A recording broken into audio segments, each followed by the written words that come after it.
ایک دفعہ 3 ڈاکو رات کو ڈاکہ ڈالنے کے لیے ایک گھر میں گئے۔ جب وہ اس گھر کے ایک کمرے میں داخل ہوئے تو 3 خوبصورت اور حسین و جمیل لڑکیاں سو رہی تھیں۔ جب ڈاکوؤں نے ان کو اکیلے دیکھا تو ان کے دل میں شیطان نے شیطانگی پیدا کر دی اور انہوں نے ان تینوں لڑکیوں کے ساتھ اس کمرے میں زبردستی زنا کرنا شروع کر دیا۔ اس کمرے میں اندھیرا اتنا تھا کہ ان تینوں لڑکیوں کو ان لوگوں کی شکل کی پہچان نہ ہوئی اور وہ تینوں ڈاکو بھی لڑکیوں کی شکل کو نہ دیکھ سکے۔ تینوں بہنوں سے زبردستی زنا کر کے وہ ڈاکو وہاں سے چلے گئے۔ چند دنوں بعد وہ تینوں ڈاکو ایک گلی میں سے گزر رہے تھے جس گلی میں مسجد تھی۔ اس مسجد میں امام صاحب تقریر فرما رہے تھے کہ زنا انسان پر ایسا قرض ہے جو انسان کو ہر حالت پہ ادا کرنا پڑتا ہے، لیکن اگر کوئی انسان اللہ کے دروازے پر توبہ کر لے تو اللہ تعالیٰ اس کے قرض کو زائل کر دیتا ہے، لیکن شرط یہ ہے کہ سچے دل سے توبہ کی جائے۔ امام صاحب کی یہ بات ان تینوں کے دل کو جاگی، کیونکہ وہ تینوں بھی اکلوتی بہنوں کے بھائی تھے۔ ان تینوں نے کہا کہ اگر ہماری بہنوں کو کسی نامحرم نے ہاتھ بھی لگایا تو ہم اس کی جان نکال دیں گے۔ تو دوسرے نے کہا کہ جو قرض ہم پر ہے وہ ہمیں ہر حالت میں اتارنا پڑے گا۔ تیسرے نے کہا گناہ ہم نے کیا ہے اور سزا تو ہماری معصوم بہنوں کو بھگتنی پڑے گی۔ ایسے بھائی کے زندہ رہنے سے تو اچھا ہے کہ وہ پانی میں ڈوب کر مر جائے۔ اب تینوں کو اپنے گناہ کا احساس ہو گیا اور انہوں نے ایک دوسرے سے کہا کہ اس کی تلافی کیسے کی جائے۔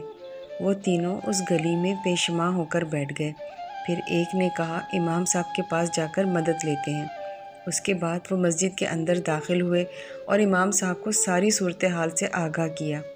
امام صاحب نے کہا میرا رب بڑا غفور الرحیم ہے، اگر وہ معاف کرنے پہ آئے تو 100 قتل کرنے والوں کو بھی معاف کر دیتا ہے، لیکن اگر پکڑنے لگے تو ایک ریشم کے دھاگے جتنے گناہ کو بھی پکڑ لیتا ہے، لیکن اگر تم سچے دل سے اس کے دروازے پر توبہ کرتے ہو تو وہ غفور الرحیم تمہیں ضرور معاف فرما دے گا، لیکن میرا رب اس وقت تک تمہیں معاف نہیں کرے گا جب تک وہ 3 لڑکیاں تمہیں معاف نہیں کریں گی۔ وہ لڑکیوں کی طرف چل پڑے۔ چلتے چلتے وہ ان تینوں لڑکیوں کے گھر میں پہنچ گئے۔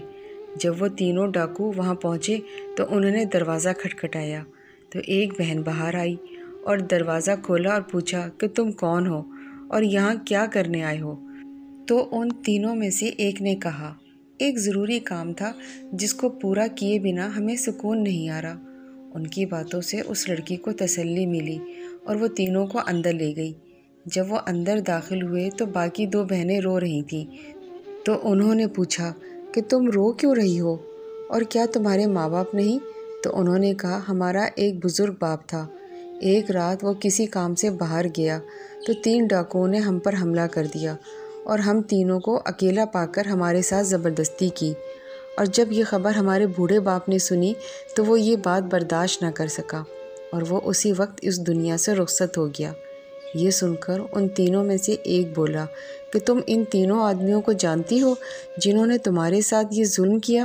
تو ان تینوں نے کہا اندھیرے کمرے میں جب انہوں نے ہم سے زبردستی زنا کیا تو ہم ان کی شکل نہ پہچان سکیں، اور اگر آج وہ ہمارے سامنے آ جائیں اور ہم ان کو پہچان لیں تو ہم ان کے ٹکڑے ٹکڑے کر دیں گے، اور اس کے بعد ہم اپنے پیٹ میں پلتے ہوئے ان کے بچوں کو بھی قتل کر دیں گے، کیونکہ جن کے نامعلوم باپ کا کردار ایسا تھا تو بڑے ہو کر وہ بہت بڑے مجرم بنیں گے۔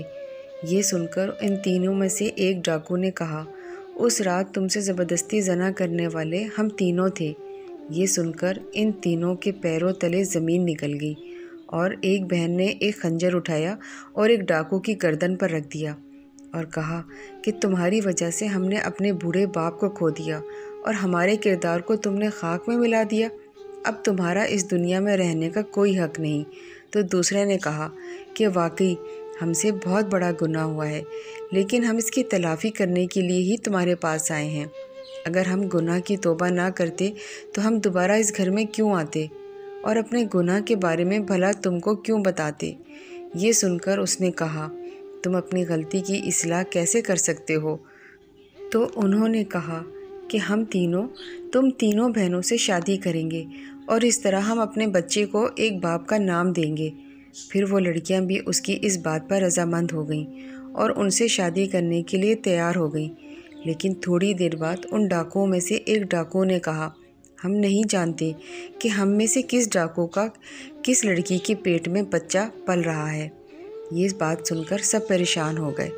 تھوڑی دیر سوچنے کے بعد انہوں نے کہا، ہم امام مسجد کے پاس چلتے ہیں اور انہی سے اس مسئلے کا حل نکال لیتے ہیں۔ پھر ایک نے کہا، ہم امام صاحب کو یہاں بلا لیتے ہیں۔ ان دونوں نے اس کی بات پر اتفاق کر لیا۔ پھر ایک ڈاکو امام صاحب کو لے کر حاضر ہوا اور امام صاحب کو تمام صورتحال سے آگاہ کیا۔